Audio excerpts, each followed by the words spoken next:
cieux, qui te met cette fièvre aux yeux, ce rose marbré sur les joues. Ta vie était, jusqu'au moment où ces vagues langueurs t'ont prise, un ruisseau que frôlait la brise, un matinal gazouillement. Comme ta beauté se révèle au-dessus de toute beauté, comme ton cœur semble emporter vers une existence nouvelle, comme en de mythiques ardeurs, tu laisses planer haut ton âme, comme tu te sens naître femme en ces printanières odeurs. Peut-être que la destinée te montre un glorieux chemin. Peut-être ta nerveuse main mènera la terre enchaînée. À coup sûr, tu ne seras pas épouse heureuse, douce mère. Aucun attachement vulgaire ne peut te retenir en bas. As-tu des influx de victoire dans tes beaux yeux clairs pleins d'orgueil, comme en son virginal coup d'œil, Jeanne d'Arc de haute mémoire? Dois-tu fonder des ordres saints, être martyre proétesse, ou bien écouter l'âcre ivresse du sang vin vif qui gonfle tes seins? Dois-tu, reine, bâtir des villes aux inoubliables splendeurs, et pour ces vagues airs boudeurs, faire trembler les foules viles? Va donc, tout pleura sous tes pas, que tu sois la vierge idéale ou la courtisane fatale, si la mort ne t'arrête pas.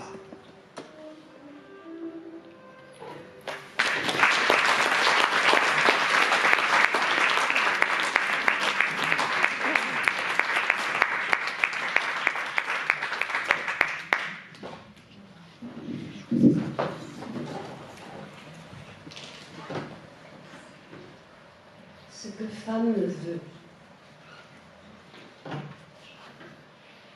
Le jeune roi Arthur, ayant perdu la guerre, est resté prisonnier par un roi très pervers qui lui donne ce choix.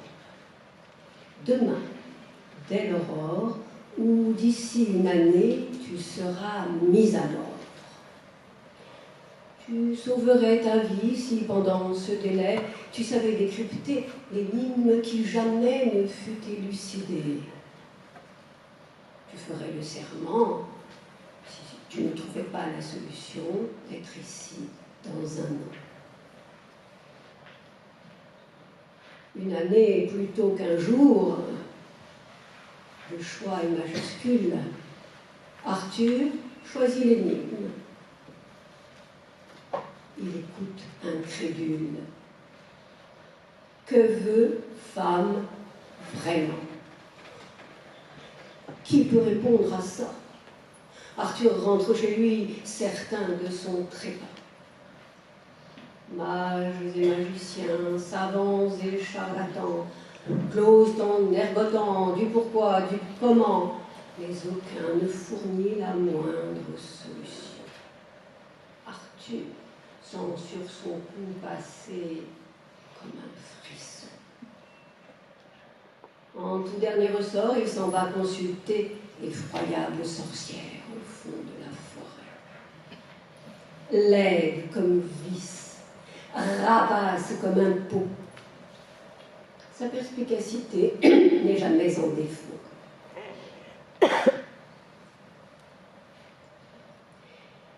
L'énigme redoutée, à peine prononcée. Je sais la solution, dit la vieille dentée, et je te la dirai. Mais à la condition d'épouser Lancelot, ton vaillant compagnon.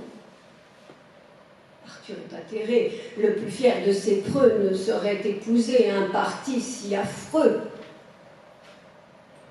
Sire, pour vous servir, je souffrirais bien pis. Laissez-moi convoler pour sauver votre vie de cette pauvresse où je serai le mari. Oyez la solution et que l'on nous marie. Ce que toute femme veut, qu'elle veut vraiment, dit alors la sorcière, s'énonce simplement. La femme veut pouvoir décider librement pour ce qui la concerne.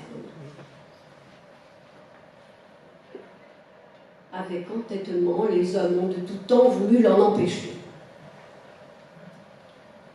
L'énigme est résolue. Le roi Arthur sauvé. Cloches à la volée. Au bras de Lancelot, la mariée, immonde. Personne ne dit mot. Lancelot marche droit, malgré l'angoisse atroce que fait monter en lui l'approche nuit de noces. Alors dites, il vient frapper, oh, bien timidement, à la chambre où, parée, sa sorcière l'attend. Merveille!